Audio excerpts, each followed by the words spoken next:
I'm Hemant Mehta. This is Jessica Blumke. And you're listening to the podcast for FriendlyAtheist.com. We're joined today by Billy Hallowell. Billy is the faith editor for theblaze.com, perhaps better known as Glenn Beck's website.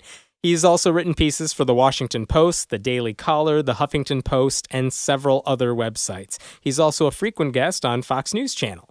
His interest in politics and social issues goes far back, though. He used to be the CEO of Voter Watch, a nonpartisan nonprofit focusing on government transparency, and even began a website in high school encouraging students to make a difference in their communities. Billy, thanks for joining us.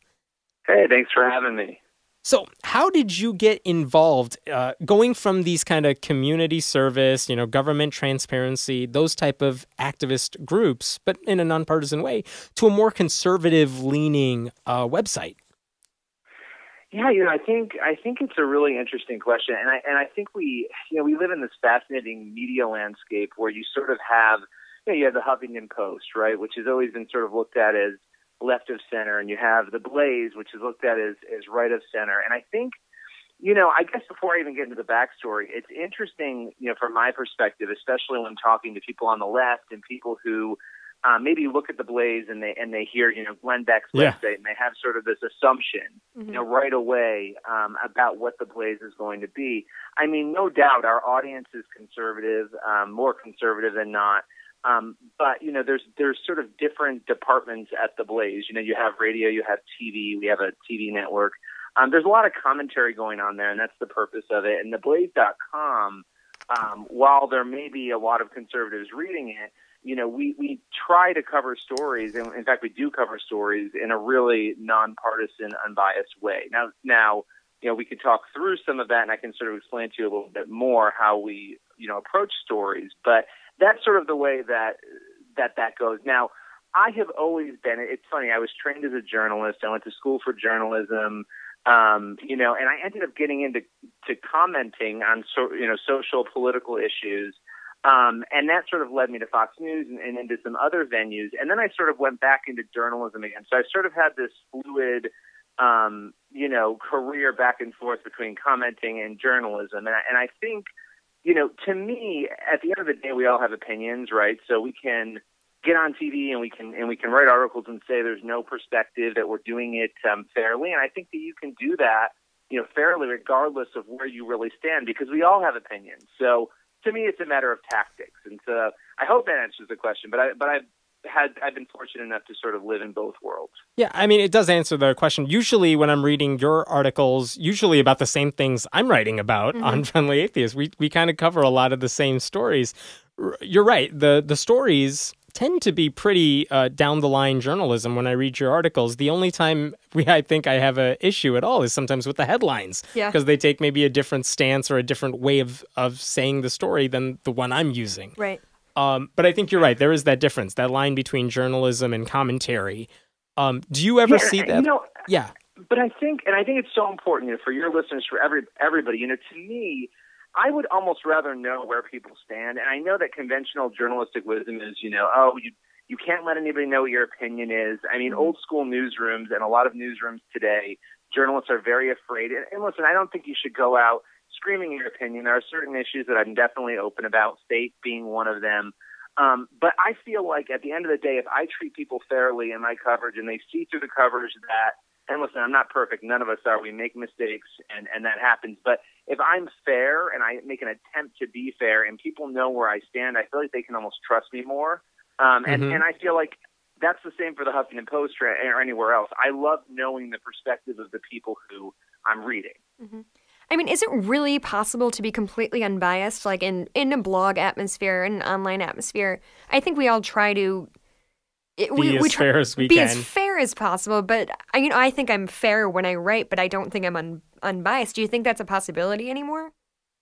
No, I mean, I don't think it ever was, and I think this is part of the problem. I mean, and I say this as a reporter, as a journalist, I don't believe it's possible to enter into any issue. I mean, there are a lot of issues that on a scale from 0 to 10, 10 being very liberal, 0 being very conservative, I'm probably a 5 on. And I think, a lot of us have those issues. But most issues, I think, we lean sort of one way or the other.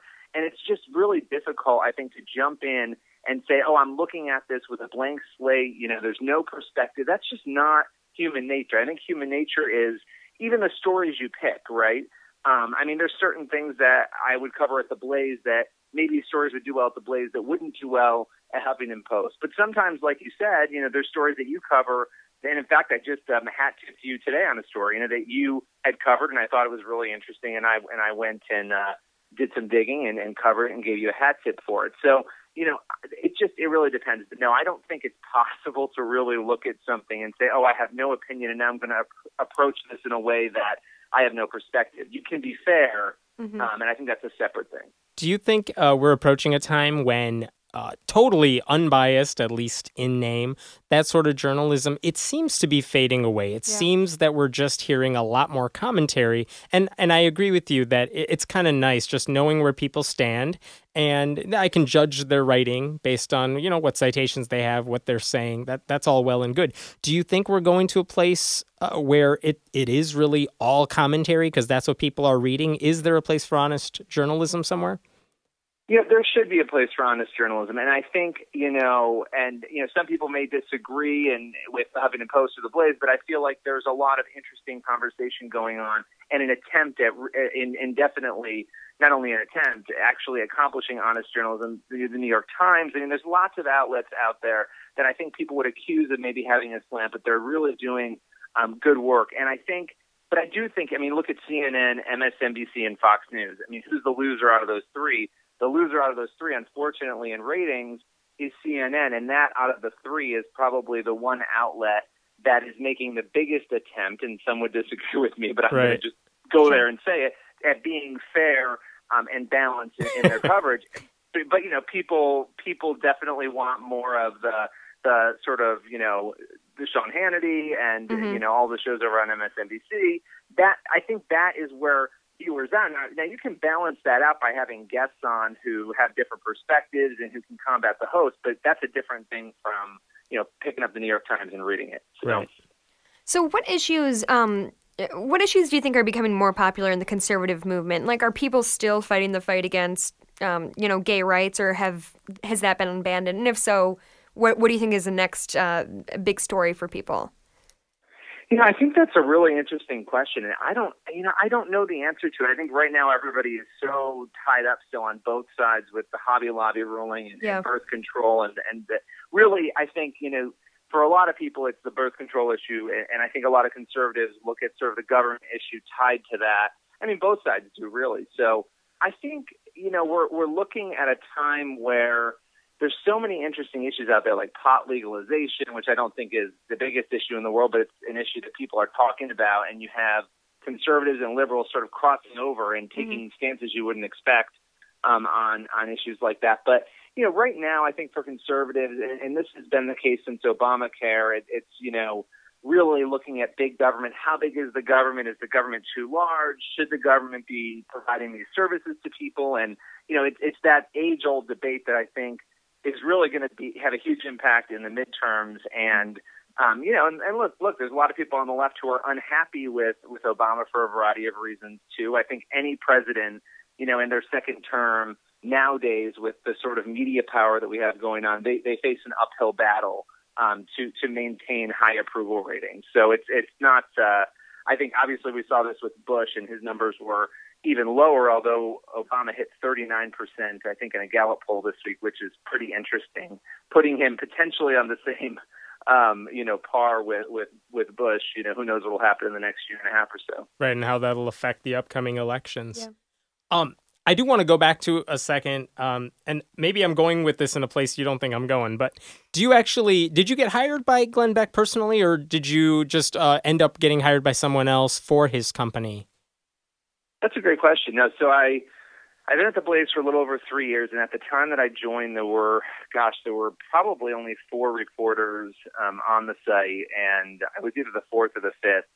So I met with Glenn, but I was actually hired by Scott Baker, our editor-in-chief, who is still the editor-in-chief at the Blaze. So yeah, it was a hiring decision through Scott, and back then we were a lot smaller as a company. We didn't have anywhere near the number of people we have now. So you'd see Glenn a lot more, and I live in New York City, and he lived in New York City then. So He's now down in Dallas. But yeah, it wasn't directly Glenn Beck hiring me. So how many people are working at the Blaze now? Well, there's different departments. I don't know the exact number, but I would say, gosh, it's got to be over 300. Oh, and wow. That's not Okay, so all significant. staff. So you were there at the that's ground not all level. edit staff. Yeah. So here's where I was going with that. For all the things people on the left say about Glenn Beck, I mean, let me compliment him for a second. The one thing I think it's safe to say is he is really, really good at self-promotion, like starting this whole The Blaze network and really getting that out there as a subscription service. I guess a question I have for you is, what have you learned kind of being there from the ground level and seeing this thing blossom into a big voice for the conservative conservative viewpoint? What have you learned from kind of seeing that happen that maybe a lot of us outside of it wouldn't know?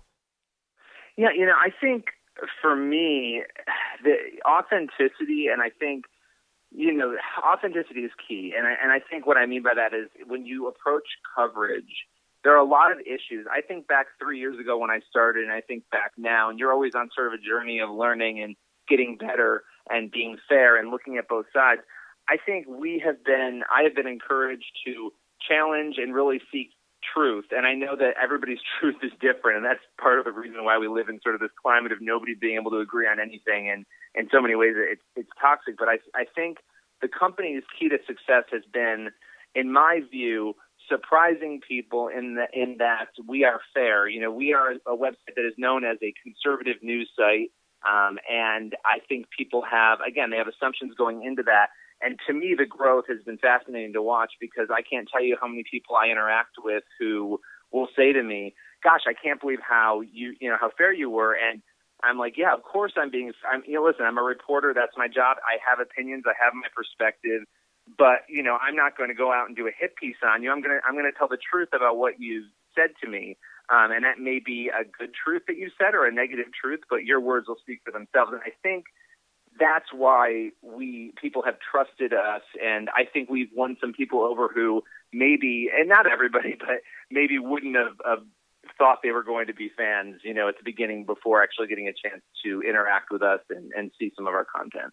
Well, with that in mind, I understand, Glenn Beck is the figurehead of The Blaze. Are you allowed to disagree with him? Is that frowned upon at The Blaze, or are you kind of permitted to, like you said, follow your own truth? No, that's a really good question. I mean, I can't ever think of a time where Glenn Beck has reached out to me and said, I didn't like that you did that. And I mean, I'm totally free. I explore lots of different subjects. We have, for instance, our meetings, our editorial meetings, Glenn Beck is not running them. Our edit staff is, and there's a fine line. I won't even say a fine line. There's a bold line, I think, between our commentary and our editorial in terms of our edit team, not op-eds, but our actual edit team, our reporters who we've hired. And so, yeah, there's not dictation going on when it comes to what stories are going to be covered in the faith realm, in the politics realm. There are, of course, big stories you have to cover, like every outlet is covering. But yeah, so I mean, I would imagine, I can't speak for Glenn, there are things that have been written that he thought, oh, that's an interesting topic. I wouldn't have thought of that for the site. But that there is no direct sort of mandate on what we cover. I'm really curious to find out, as someone who writes about religion and definitely, I think, has some criticism for our movement, being someone from the outside, what do you think, besides theology, what do atheists and the atheist movement, as you see it, what do we get wrong? What are we doing that we're just shooting ourselves in the foot about? I don't want to make the mistake of clumping all atheist activists or all atheists together. And I think that was probably coming into this position something that I did. And I think a lot of Christians and a lot of religious people do all too often. Oh, well, gosh, that person's an atheist. I can't, they're all the same. Right. Therefore, I know the following things about them. Right.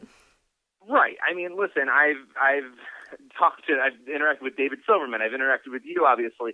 I've interacted with lots of people. And so for me, I mean, the one thing I would say is I think there are some activists in the movement who sometimes do more harm than good. And now, when I say that, obviously, everybody has their own tactics, and the tactics are aimed at whatever their end goal is. And if that is going to court over a nativity display, that's what they're going to do, and they have an end goal in mind.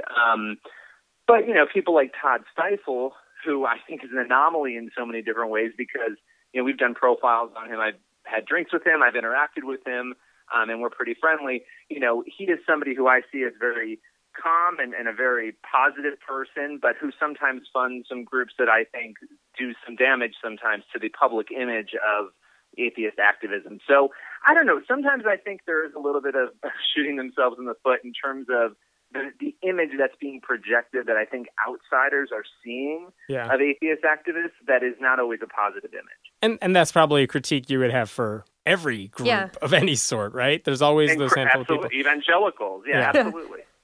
Absolutely. What do you think, when you talk about the conservative side then, what type of groups do you think go against the grain, do you think are doing damage to that side? Are there certain evangelical organizations or conservative groups? I don't know whether it's the Tea Party or evangelical Christian groups in particular. Do any of them do more harm than good, or are they speaking for the majority of people? Really good question. I think, in the Tea Party is actually a really good example of a group that I think is much like atheist activists in particular, where sort of one person says something and it becomes, okay, well, this is what the entire Tea Party stands for and believes, and it's not always accurate. And so I guess, it's such a tough thing, but I would say, conservatives have done, and Christians in particular, have done a really poor job of handling the gay issue, right? They've not done a good job of it. They haven't been able to lovingly in many ways, and when I say Christians, the most vocal voices sometimes, they haven't been able to articulate what they're saying without some coming across hateful or nasty or not understanding the issue. So I think it really depends on the issue. I think there are sometimes, there are people, and I'm actually refraining from naming people specifically, but there are people who, and I didn't do that for atheist activists either, and I had names in my head. But, there are people who just really, they open their mouth and it's like, you're sort of rolling your eyes and saying, why are you saying this? You're making Christians look ignorant and ridiculous. And so, lots of issues. The gay issue, I think, just the way that some people have handled President Obama, it's fine to oppose President Obama, but, without really going after specific policies and attacking him. Mm-hmm. Those are the things that I think the majority aren't doing, but the very small, tiny minority, when they're saying certain things, they're becoming the voice. It's like Westboro Baptist Church. The crazies who run around with, these signs. No Christian in their right mind, regardless of how supportive or not supportive of gay marriage they are, wants to be associated with Westboro Baptist Church. So, I think, and I'm not by any means comparing certain spokespeople who might be controversial with Westboro, but it's just sort of an extreme example of that. I want to go back to one thing you said there. You said some of the people have kind of handled the gay issue in the wrong way. I guess I'm wondering, is there any way you could, and by you I mean kind of the conservative side of the evangelical world, or I'm sorry, I'm saying that wrong, but the religious right or something. Is there any way they could have lovingly said, we oppose marriage equality? Because I have a hard time believing there's a way they could have done that.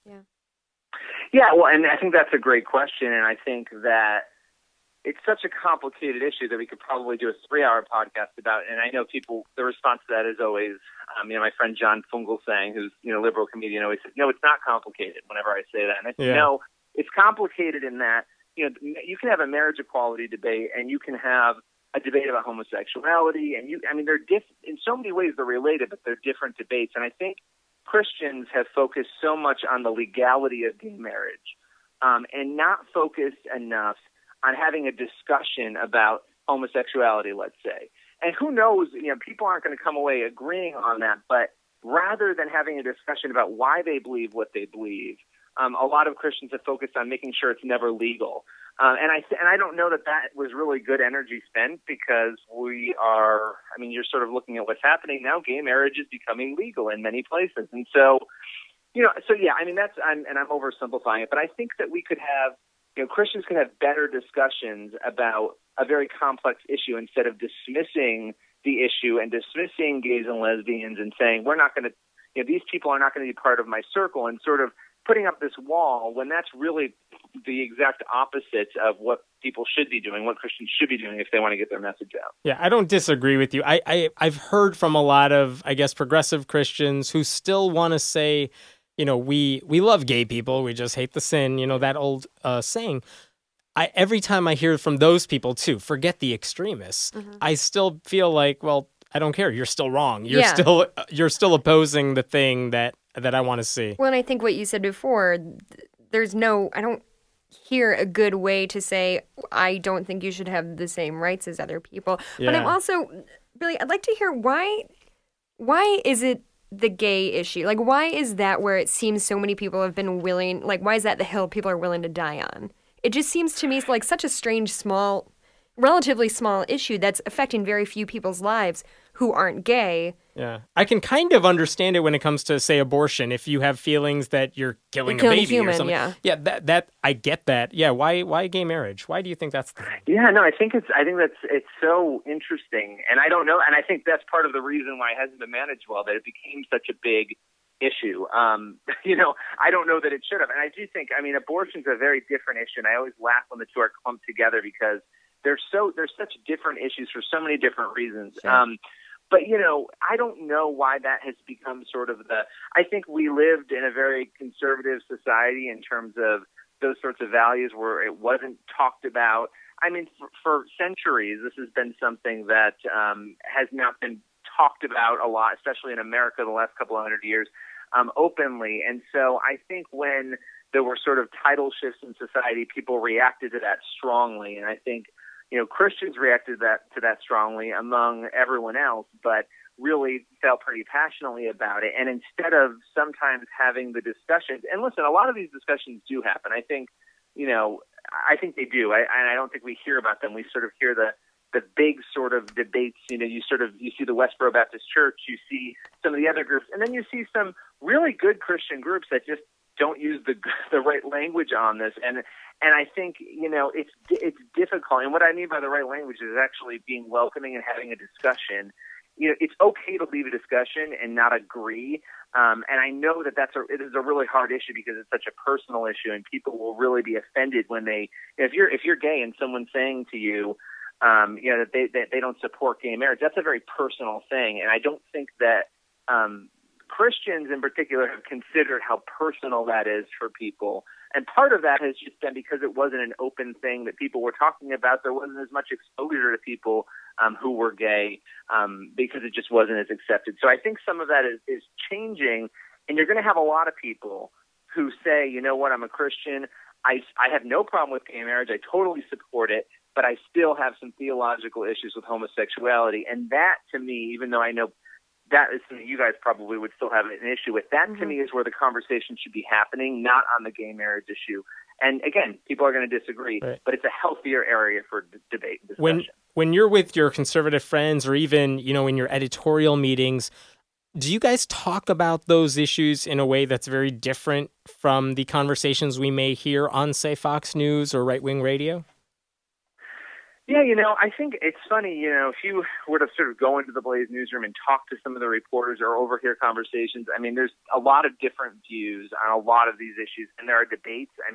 We've had good marijuana legalization debates, among staff members. We've had really interesting discussions about gay marriage. Yeah, so there I think are a lot of these debates and discussions. It was an issue for me for a long time I didn't want to talk about because it's just so emotionally, I always find myself in the middle of the issue, sort of trying to help one side understand why one side feels the way they do. So it's an issue where I sort of fall in the middle, which sounds weird, in that I can at least understand the different perspectives on the issue, I think, more than most people on the two ends can. But yeah, so these are discussions that we have, and not everyone agrees. And I think that's the healthiest thing. And one of the things I love about the team I work with, and it doesn't matter because the reporters are there to report, and it doesn't really matter whether they agree with the issue or not. Well, kind of in that vein, Hemant and I, we both blog for a very specific audience, but we're no strangers to criticism. A lot of people, even, within our own movement, are very, very free with their criticism if we say something they don't agree with. Do you find that? Do you post things that you get kind of flack from your own side? Yeah, no, definitely. I mean, especially in the Twitter world. I mean, I know you guys are on Twitter. I'm on Twitter. You tweet things, you say things, and it sometimes starts a debate or a discussion. And there are times you're going to say things that are going to upset people and they say, "Gosh, I can't believe you're saying this. I thought you would, agree with us on this." But I think that, if we're going to be healthy human beings, it means that we sometimes have to go with what we believe is right and not what a group of people that we subscribe to are telling us is right. And so, I have no problem with that. I think if people are going to have, I critique some Christians on this show for not handling the gay issue well. Some people will take offense to that probably. Sorry, I think that it's the truth. So, I think people have to speak out and say what they believe their truth is and not worry too much what their side is going to say. And that's healthy. That's what that's what refines viewpoints for the whole when some of the parts are actually saying, well, maybe we're not right on this. Speaking of Twitter, so you're on Twitter, and you sometimes get into as much of a heated exchange as you can in 140 characters, and you also live in New York City. So I guess, how do you pick your battles? How do you know who you want to have a discussion with or an argument with? No, I think that's a really good question, and it's hard because, right, when you hang out with your closest friends, you tend to get into discussing some of these issues, and a lot of my closest friends tend to be liberals, and so we sometimes avoid, you sort of learn, okay, what issues am I going to avoid? Mm-hmm. Not because I don't mind having the discussion, but because I have some friends who get really upset when we discuss some of these things. But, I just go with, like I said, what I think is, if I believe it and I feel like I'm comfortable saying it on Twitter. I mean, there's some things I'm not going to discuss on Twitter. I'll do it and I'll talk about it. And, I might be wrong. Someone might point out and say, no, this point you made is not accurate. And I might have to go back and think about it and say, yeah, maybe I was wrong on that. And so, for me, I think living in New York has really been helpful in that, you can live in a bubble, but I think it's really interesting to be the outsider living in the bubble, and having to figure out how to cope and interact and make friends. I think it's one of the healthiest things that I could have done was move to New York. So we're coming close on time. I just had one last question. With the midterm elections coming up, with the 2016 elections, I guess, kind of around the corner, is there anybody in the GOP that you look up to or that you see as somebody who really is flying the flag in the way you wish they were? No, the answer is no. I don't really. I actually think, here's the thing, I don't like, both parties are just, I think at this point, abysmal. There's nothing. I mean, there's interesting people, right? I mean, you could pull anybody out. You could say, okay, Chris Christie has some interesting viewpoints, but then there's 50 other things that are wrong with him. Rand Paul, and I feel the same way about Hillary Clinton or anybody else on the other side. I don't know enough about some of the candidates, quite honestly. I don't know enough about Rand Paul. There's certain things that are very, well, gosh, I don't know how I feel about that. And then he says, he goes to Berkeley, right? I mean, who can go to Berkeley? What Republican is going to Berkeley and getting a standing ovation, right? So, he's interesting, but, I don't know. There's interesting people out there. I don't know who would want to be president in their right mind, but for me, it's not so much a party thing at this point, because both parties are just so far off the rails. Before we leave, I heard you make an appearance in the Nicolas Cage Left Behind movie. Is that true? Yes, it is. How did you meet Nicolas Cage? Tell me all about him, please. I did. It's funny. When I got there, he had filmed all of the scenes in a shorter period of time and left. So he wasn't even there by the time I got there. But all the other people, Jordan Sparks and everybody else, they were all there. And it was a very hot August day last year in Baton Rouge, Louisiana, like 105 degrees with no air conditioner inside of an airplane on a set. So it was crazy. But yeah, that is true. That rumor is true. True story. I have been an extra in a Nicolas Cage movie as well. What? I never told Jessica this. So it's Billy and I are the same person, Jessica, is what I'm getting at. This is like here. a club. We're in like a secret club. I feel so betrayed. We're bonded by Nicolas Cage, which is the scariest thing we have ever said. Did you meet Nicolas Cage? I did meet. I stood behind him. Was he wearing a wig? Not to my knowledge. He might have been, actually. He probably was. He's going to sue me. Well, that movie is going to spark a ton of debate, and I'm sure we can have many interesting conversations about that film, which comes out in October. And I think, I mean, I'm fascinated by that debate. I am. I think it's such an interesting debate that Christians don't even agree with each other on some of it. Fascinating debate about Nicolas Cage. It's fun. Yeah, fascinating debate on Nicolas Cage and the whole Left Behind concept and everything. Billy, thanks so much for joining us. I got to say, that was fun. Yeah. I had a good time. It was a lot of fun. Thank you guys for having me. Thank you, Billy. All right, have a good night. You too. Thanks for listening to the podcast for FriendlyAtheist.com. This episode was taped at Cinnamon Sound Studios in Aurora, Illinois, and the music was written and performed by Brad Chagdis. If you like what you're hearing, please consider making a contribution at patreon.com/Hemant, that's He-Man T. We appreciate your support. I'm Hemant Mehta. And I'm Jessica Blumke. We hope you'll join us next time.